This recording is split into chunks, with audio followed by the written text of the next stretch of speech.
Algo trading के दो components हैं, portfolio of profitable strategies and robust execution system. Hello friends, welcome back to my YouTube channel. हमारी algo trading की series पे मुझे बहुत अच्छा रिस्पांस मिला, लोगों ने बहुत अप्रिशिएट किया एंड बहुत डाउट्स भी पूछे। तो मैंने सोचा कि कुछ डाउट्स रह गए हैं तो मैं उसे और सिंप्लीफाई करूँ। ये जो एल्गो ट्रेडिंग का प्रोसेस है उसे इतना सिंप्लीफाई करने का ट्राई करूँ कि अगर कोई ये एक ही वीडियो देखेगा तो उसे एक ओवरव्यू मिल जाएगा कि बेसिकली एल्गो ट्रेडिंग होता क्या है। तो आज के इस वीडियो में हम इसी को एज अ लेमन पर्सपेक्टिव से देखेंगे कि एल्गो ट्रेडिंग होता क्या है। ठीक है, तो एल्गो ट्रेडिंग बेसिकली दो कंपोनेंट से बना हुआ है। आपके पास मल्टीपल प्रॉफिटेबल स्ट्रेटजीज होनी चाहिए, that is portfolio of strategies होनी चाहिए, एंड सेकंड आपके पास एक रोबस्ट एग्जीक्यूशन सिस्टम होना चाहिए। या तो आप खुद का सिस्टम डेवलप कर सकते हो या तो आप थर्ड पार्टी एप्लीकेशंस यूज़ कर सकते हो। तो ऐसे एल्गो ट्रेडिंग में दो कंपोनेंट है। अब मोस्ट ऑफ द लोग सेकेंड कंपोनेंट पे पूरा फोकस करते हैं, दैट इज एग्जीक्यूशन। मैं एग्री करता हूँ, एग्जीक्यूशन बहुत इंपॉर्टेंट है, बट अगर आपका स्ट्रैटेजी ही प्रॉफिटेबल नहीं है तो आप एग्जीक्यूट क्यों करोगे उसे। तो दोनों ही कंपोनेंट इक्वली इंपॉर्टेंट है। अगर आपके पास प्रॉफिटेबल स्ट्रैटेजी है बट एग्जीक्यूशन मैकेनिज्म नहीं है तो भी उसका कोई यूज़ नहीं है। सो दोनों ही कंपोनेंट इक्वली इंपॉर्टेंट है। तो हमने first component that is profitable strategies कैसे बनानी है उस पर तो पूरा एक सीरीज़ ही बना डाला है। तो अगर आपने वो चेकआउट नहीं किया है तो मेक श्योर आप वो पूरा सीरीज़ देखें, आपको बहुत कुछ सीखने मिलेगा। Now second part is robust execution system कैसे बनाए। ये बहुत ही ज़्यादा टेक्निकल हो जाएगा, तो मैं ट्राई करूँगा कि एज अ लेमन मैं उसे जितना सिंप्लीफाई कर सकूँ उतना करूँगा। तो अभी हम थोड़े टाइम के लिए एल्गो ट्रेडिंग भूल जाते हैं। अगर मैं normal trading that is discretionary trading करता हूँ तो उसमें ऑर्डर प्लेसमेंट कैसे होते हैं वो समझ लेते हैं। सबसे पहले मुझे ऑर्डर प्लेस करना पड़ेगा। मैं ऑर्डर कब प्लेस करूँगा, जब मुझे कोई सेटअप मिले। मैं भी वो चार्ट से देख सकता हूँ या ऑप्शन चेन रीड करके, या मैं किसी से एडवाइज़र ले सकता हूँ, या इसके तो बहुत कुछ रीज़न हो सकते हैं।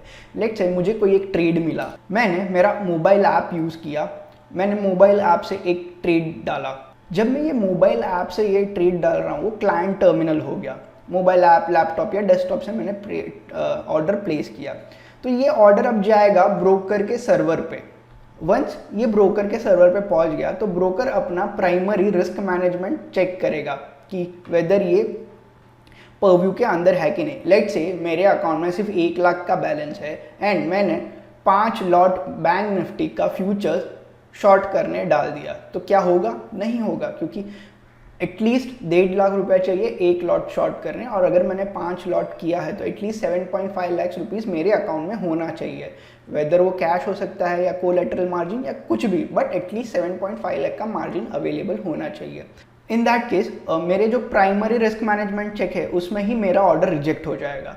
सो वंस ये primary risk management check broker end से पास हो गया तो ब्रोकर क्या करता है, जो मल्टीपल ऑर्डर्स आते हैं वो सेम टाइम पे, लेट्स से मैंने 5 lot of bank Nifty short करने रखा है, किसी ट्रेडर ने 3 lot of bank Nifty buy करने रखा रहेगा, तो ब्रोकर क्या करेगा, net 2 lot of bank Nifty short का ऑर्डर एक्सचेंज को पास ऑन करेगा। तो ऐसे ही मल्टीपल ऑर्डर्स मर्ज करके, क्लब करके, एंड ये विद इन माइक्रो सेकेंड्स या नैनो सेकेंड्स होता रहेगा, एंड वो एक्सचेंज पे ऑर्डर प्लेस करता है। वंस एक्सचेंज के पास ये जो बल्क ऑर्डर रिसीव हो जाते हैं तो एक्सचेंज भी क्या करता है, अपना सेकेंडरी रिस्क मैनेजमेंट चेक करता है, क्योंकि प्राइमरी रिस्क मैनेजमेंट चेक तो ब्रोकर ने किया हुआ है।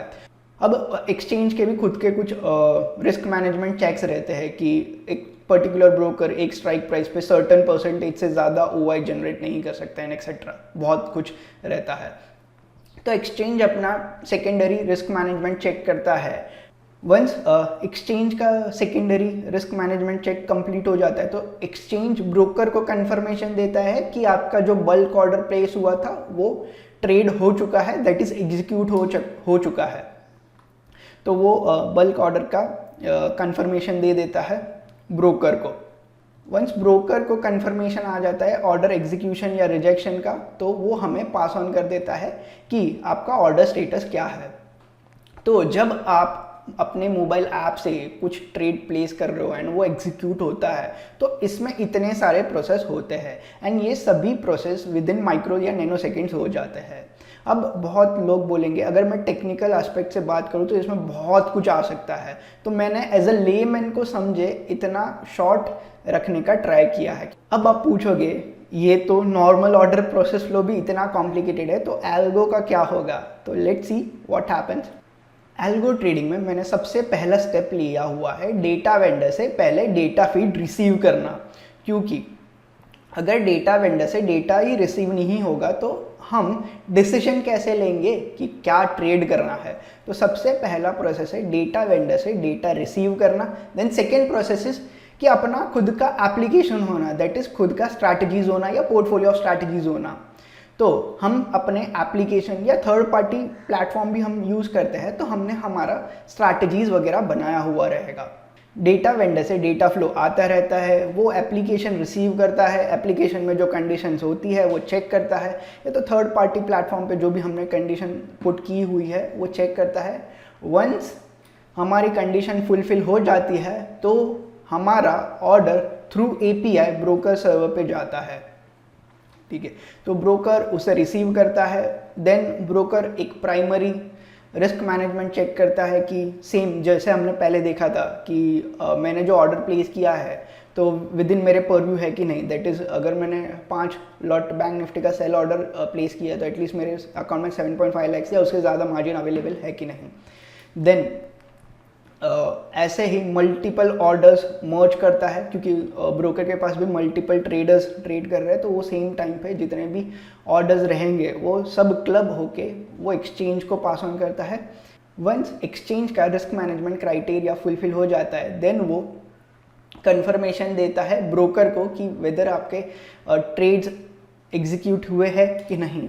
वंस ब्रोकर को कंफर्मेशन मिल जाता है एक्सचेंज से कि ऑर्डर एग्जीक्यूट हो चुका है कि नहीं, वो सेम इंस्ट्रक्शंस क्लाइंट को पास करता है, दैट इज़ हमें पास करता है। एंड वंस हमारे वो ट्रेडिंग टर्मिनल पे आ गया है, सेम हमारा एप्लीकेशन या third party system through API वो डेटा रिसीव करता है एंड हमारे एल्गो को पता चल जाता है कि वेदर वो ऑर्डर एग्जीक्यूट हो गया है कि नहीं। अगर ऑर्डर फेल हो जाता है तो ये सिस्टम फिर से रिपीट होता है एंड बेस्ड ऑन एल्गो में हमने क्या कोड किया है, नेक्स्ट ऑर्डर शूट करें या हमारा जो रिस्क मैनेजमेंट क्राइटेरिया जो हमारे ट्रेडिंग सिस्टम में है वो एक्टिवेट हो जाएगा। अगर हमने डाला हुआ है कि एक बार अगर ऑर्डर रिजेक्ट हुआ तो हम सेकेंड टाइम ऑर्डर प्लेस करेंगे, तो अगर हम सेकेंड टाइम ऑर्डर प्लेस कर रहे हैं तो ये सेम प्रोसेस फिर से रिपीट होगा।